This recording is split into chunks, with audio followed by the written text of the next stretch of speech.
নমস্কার বন্ধুরা, আশা করি আপনারা সবাই ভালো আছেন। আজ আমি আপনাদের শোনাতে চলেছি শ্রী ভগবদ্গীতার ৪র্থ অধ্যায় এবং এর সাথে আমরা আলোচনা করব শ্রী ভগবদ্গীতার ৪র্থ অধ্যায় থেকে আমরা কী শিক্ষা প্রাপ্তি করলাম। তাহলে দেরি না করে ভিডিওটি শুরু করা যাক। শ্রী ভগবদ্গীতার ৪র্থ অধ্যায়টির নাম জ্ঞান, কর্ম, সন্ন্যাস যোগ বা জ্ঞানযোগ। ভগবদ্গীতার ৪র্থ অধ্যায়ে ভগবান শ্রীকৃষ্ণ অর্জুনকে দিব্যজ্ঞান, নিষ্কাম কর্ম এবং আধ্যাত্মিক শিক্ষার গভীর রহস্য প্রদান করেছেন। শ্রী ভগবদ্গীতার ৪র্থ অধ্যায়ে শ্রীকৃষ্ণ জানান যে এই পরম জ্ঞান তিনি প্রথমে সূর্যদেব বিবস্থানকে দিয়েছিলেন এবং এটা পরম্পরাগতভাবে তা রাজর্ষিরা লাভ করেন, কিন্তু সময়ের সাথে সাথে তা নষ্ট হওয়ায় তিনি পুনরায় অর্জুনকে তা প্রদান করেছেন।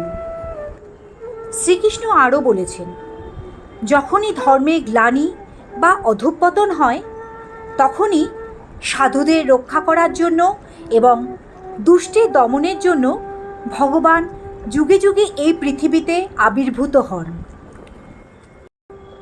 শ্রীকৃষ্ণ বলেছেন, জ্ঞান ও কর্ম একে অপরের পরিপূরক। ফলের আশা না করে নিষ্কাম কর্ম করলে মানুষ তার কর্মের বন্ধন থেকে মুক্তি পায়। এবার আমরা আলোচনা করব গীতার ৪র্থ অধ্যায় থেকে আমরা কী শিক্ষা প্রাপ্তি করলাম এবং বাস্তব জীবনে এর প্রয়োগ এবং তাৎপর্য কী। ভগবদ্গীতার ৪র্থ অধ্যায় থেকে আমরা যে শিক্ষা প্রাপ্তি করেছি তা হলো, জীবনে যে কোনো কাজ করার সময় ফলাফলের প্রতি অতিরিক্ত আসক্তি রাখা উচিত নয়। আপনি যখন ফলের চিন্তা না করে শতভাগ মনোযোগ দিয়ে নিজের দায়িত্ব পালন করবেন, তখন মানসিক চাপ মুক্ত হয়ে সঠিক সিদ্ধান্ত নিতে পারবেন। প্রকৃত আধ্যাত্মিক বা জাগতিক জ্ঞান অর্জনের জন্য একজন তত্ত্বদর্শী শিক্ষকের প্রয়োজন। গীতায় বলা হয়েছে, বিনীতভাবে প্রশ্ন করে এবং সেবার মাধ্যমে গুরুর কাছ থেকে জ্ঞান লাভ করতে হয়। মন থেকে সব রকম দ্বিধা ও সংশয় ঝেড়ে ফেলতে হবে। গীতায় পরিষ্কার বলা আছে, সংশয়ী ব্যক্তি কখনো সুখ বা সফলতা লাভ করতে পারে না।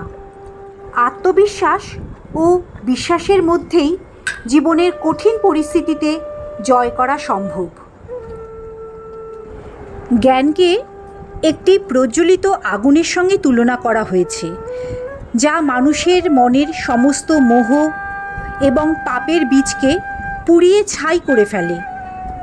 প্রকৃত জ্ঞানই মানুষকে মানসিক ও আধ্যাত্মিক মুক্তি দেয়।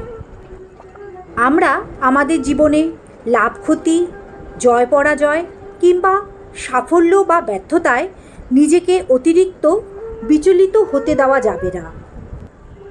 এই দুই বিপরীত পরিস্থিতিতেও যিনি নিজেকে, নিজের মনকে শান্ত ও স্থির রাখতে পারেন, তিনিই প্রকৃত সুখী। তো বন্ধুরা, শ্রী ভগবদ্গীতার ৪র্থ অধ্যায় জ্ঞান, কর্ম ও সন্ন্যাস যোগ নিয়ে আমরা আলোচনা করলাম। আজকের মতো ভিডিওটি আমি এখানেই শেষ করলাম। পরে শ্রী ভগবদ্গীতার ৫ম অধ্যায়টি নিয়ে আপনাদের কাছে উপস্থিত হব। আর ভিডিওটি যদি ভালো লাগে বন্ধুরা, কমেন্ট সেকশনে জয় শ্রীকৃষ্ণ লিখতে একদম ভুলবেন না।